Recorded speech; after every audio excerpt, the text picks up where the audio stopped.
یو ورور سوال کړی و مخکې هغه سوال بیا کړی دی چې یو ځای کې جنازه وکړه او جنازې نه پس بیا لوسپیکر څه خلک راغله بند یې کړه چې څوک سورتونه ونه وایي.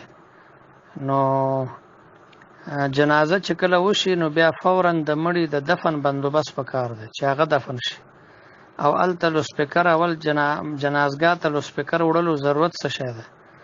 بیا که وړی د جنازې دپاره چې مثلا خلک ډیر وي آواز نه رسیږي نو هغه د ضرورت چې پوره شي بس نور هلته لوسپیکر استعمالول او بار بار تلاوت کول او دعاګانې کول دا رسم دی چې خلکو جوړ کړی د ځان نه.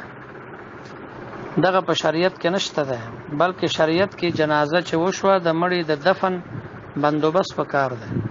بیا چې کله د مړي وارثان کور ته لاړ شي نو بیا هلته تعزیت دپاره خلک ورځي.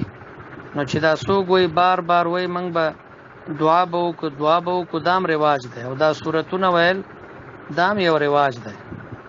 به هر حال د مړي د وارثانو سره تعزیت پکار دی او اجتماعي طور باندې چې څو کسان لاړ شي یو دعا وکړي بس دغه کافي ده. یو بل سوال کړی دی جنازه چې وشي بیا هغې نه پس صورتونه وایي. دا بعضې خلک چې جنازه وشي جنازه په خپله دعا ده او هغې نه پس بیا وایي کښېنئ ورونو دعا کوو. دا دعاګانې دا د جنازه چې وشوه دا په خپله دعا ده. دا بار بار دعاګانې کول او دا لازمي او ضروري ګڼل دا بدعت دی. نن سبا خلکو دا یو رواج د دې نه جوړ کړی دی. بار بار کښېنئ دعا به وکړو کښېنئ دعا به وکړو. یو شل دعاګانې کوي او هر سړی هلته مړي چې کوم وارث وي هغه ته بس ځان ښیي چې زه خو راغلی یم جنازې ته بس هغه ته مخامخ شي او دعا به وکړو نور ورته راجمع شي او دعا به وکړو. نه جنازه چې وشوه جنازه اول نه تر اخره پورې ټوله دعا ده او بیا چې د مړي دفن کولو کې جلدی پکار ده. بیا چې کله کور ته لاړ شي د مړي وارثان بیا سړی تعزیت ته ورځي نو تعزیت ته ورتلی شي. خو تعزیت کې هم داسې نه ده چې 10 کسان مړ شي هر یو کس بیل وایي دعا به وکړو یو دعا به وکړو یو دعا به وکړو. یو مذاق یې جوړ کړی دی. 10 کسان چې لاړه په یو ځای باندې خو یو دعا کافي ده.